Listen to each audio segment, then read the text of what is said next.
Hello, this is Bryan Rias, and I'm a cloud architect here with CenturyLink. Today I'll be covering the use of raw disk, and I'll be showing you one of the most common uses of raw disk instead of partition disk option. So what I've done is I've created a server already in my CenturyLink Cloud portal.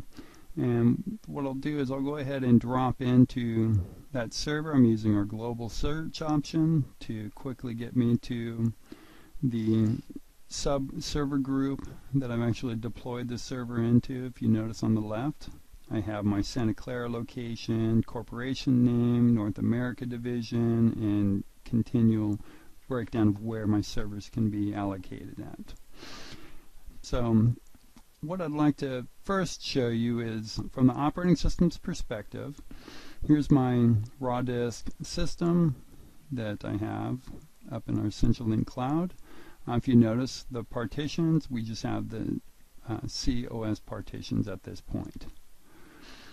So from here we'll drop down into our edit storage option.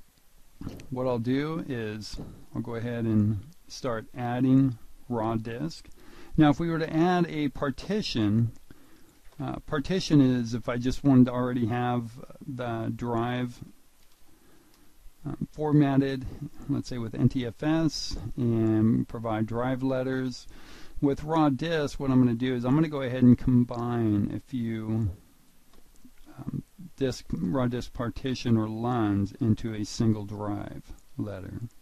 So I'm adding so far 2 1 terabyte drives, and then what I'll do is I'm going to go ahead and just drag this over here.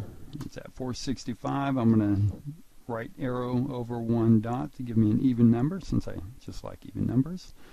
I'll go ahead and hit apply at this point. Now what this is going to do is it's going to go ahead and kick off and place my request into a queue.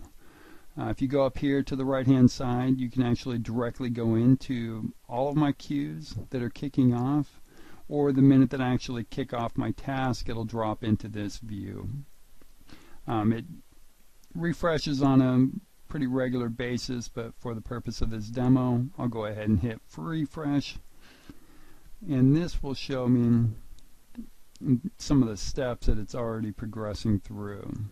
And you'll notice when this comes up, it has steps 1, 2, and 3. It's doing some initial validation and validating that we can reserve the resources. These steps of 1, 2, and 3, as it progresses, you'll see that it'll go into subsets the further down that this progresses. And I'll actually show you that once we kick off into a little further into this process. So in the background, it's actually working with our virtual center and adding these VMDK files to my server and going through that automation process.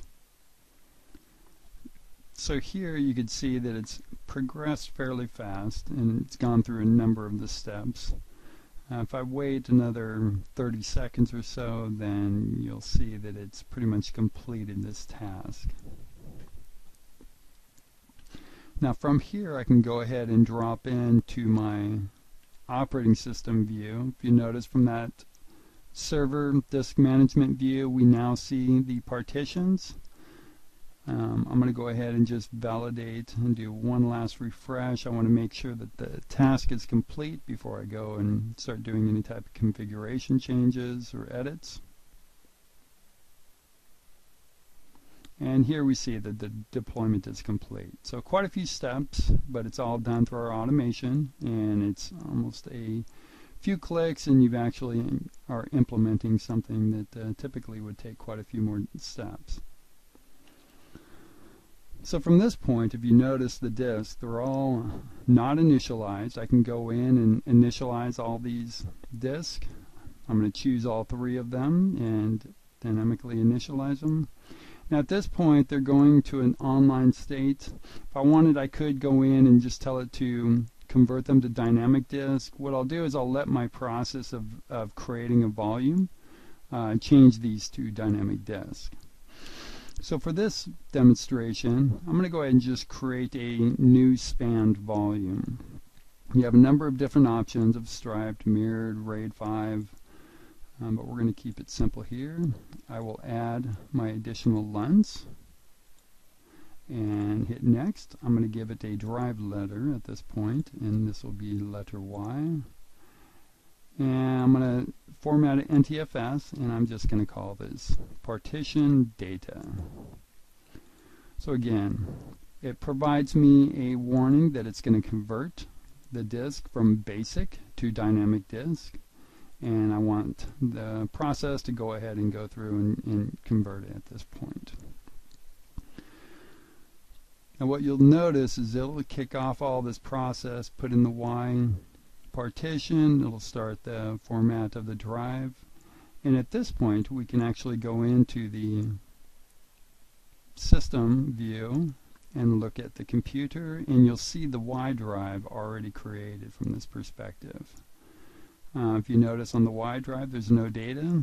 What I'll do is I'll go ahead and go in on the C drive. I created a folder with a small text file, and I was able to successfully pull over a folder with a text file. Now when I go into properties, you'll see that this is about 2.45 terabytes, one drive. You can choose at this point compression or do any of your additional changes you want. And that is it. That's what I wanted to review with you, is the use of raw disk creating a large drive size. Thank you very much. I hope this was helpful. Please check us out at CenturyLinkCloud.com. Thank you.